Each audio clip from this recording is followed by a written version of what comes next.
Assalamualaikum warahmatullahi wabarakatuh. Nama saya Arya Haki Fitriansyah dari R12 dengan NIM C1C021079. Di sini ingin membuat video mata kuliah metodologi penelitian dengan judul skala pengukuran dan pengukuran variabel.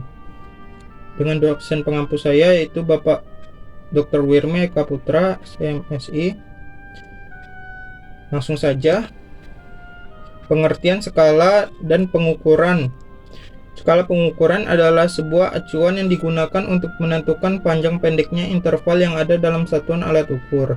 Dengan menggunakan skala pengukuran, maka alat ukur yang digunakan akan menghasilkan data kuantitatif.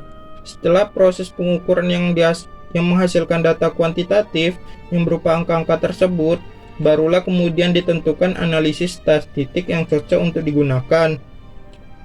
Untuk setiap konsep atau gagasan, mungkin terdapat beberapa jenis pengukuran. Pilihan yang sesuai bergantung pada apa yang Anda asumsikan mengenai aturan pemetaan. Masing-masing konsep memiliki serangkaian asumsi sendiri yang mendasarinya. Aturan pemetaan memiliki 4 asumsi angka digunakan.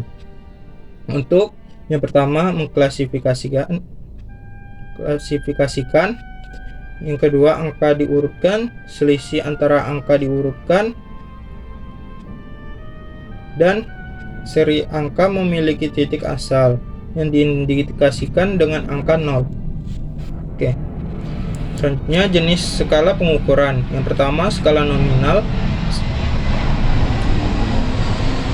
Skala nominal merupakan skala pengukuran paling sederhana atau tingkatannya paling rendah di dalam suatu penelitian. Skala ini hanya digunakan untuk memberikan kategori saja, misalnya digunakan untuk memberikan label, simbol, lambang, atau nama sebuah kategori. Skala selanjutnya, yang kedua, skala ordinal. Skala ordinal merupakan skala pengukuran yang dapat menyatakan peringkat antar tingkat. Jarak atau interval antar tingkatan juga tidak harus sama. Skala ordinal ini memiliki tingkatan yang lebih tinggi daripada skala nominal. Yang ketiga, skala interval. Skala interval merupakan skala pengukuran yang biasa digunakan untuk menyatakan peringkat untuk antar tingkat.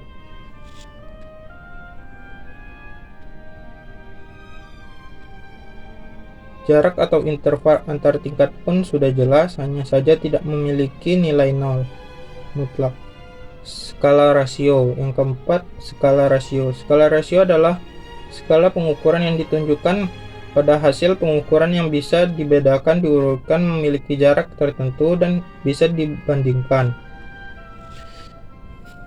Selanjutnya, skala sikap. Yang pertama, skala Likert digunakan untuk mengukur sikap, pendapat, dan juga persepsi seseorang atau sekelompok orang tentang kejadian atau gejala sosial sebagai subjek-objek penelitian. Ini biasanya ada di kuesioner.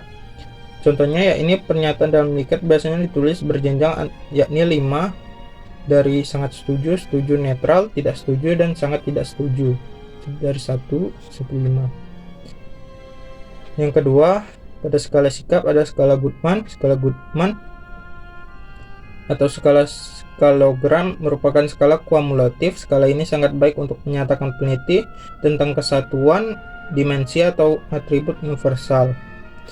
Yang ketiga, pada tipe skala sikap, skala semantik diferensial. Skala yang memiliki karakteristik bipolar tersebut mempunyai 3 dimensi dasar sikap seseorang terhadap objek. Yang keempat, skala scale.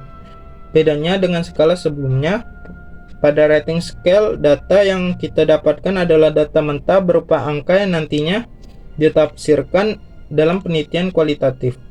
Skala Thurston. Pernyataan atau pernyataan pada skala Thurston meminta responden untuk memilih pernyataan yang ia setujui saja dari beberapa pertanyaan yang menyajikan pandangan dengan pandangan yang berbeda. Setiap item mempunyai nilai sendiri dari angka 1 sampai 10. Namun, nilai dari pertanyaan ini tidak diketahui oleh responden. Selanjutnya, variabel. Variabel adalah apapun yang dapat membedakan atau mengubah nilai. Nilai dapat berbeda pada berbagai waktu untuk objek atau orang yang sama. Contohnya, variabel unit produksi, absensi, atau motivasi. Variabel ada fenomena yang menjadi pusat perhatian penelitian untuk diobservasi atau diukur. Menurut Sugiono 2009, pengertian variabel adalah segala sesuatu yang berbentuk apa saja yang ditetapkan oleh peneliti untuk dipelajari sehingga diperoleh informasi hal tersebut kemudian ditarik kesimpulannya. Jenis variabel. Variabel terkait, ada variabel bebas, ada variabel moderator, dan yang keempat variabel perantara. Jenis variabel lainnya ada variabel yang dapat bersifat diskrit, misalnya pria atau wanita, atau yang bersifat kontinu, misalnya usia seseorang. Variabel asing yang mengacaukan hubungan sebab akibat. Sekian dari saya. Terima kasih.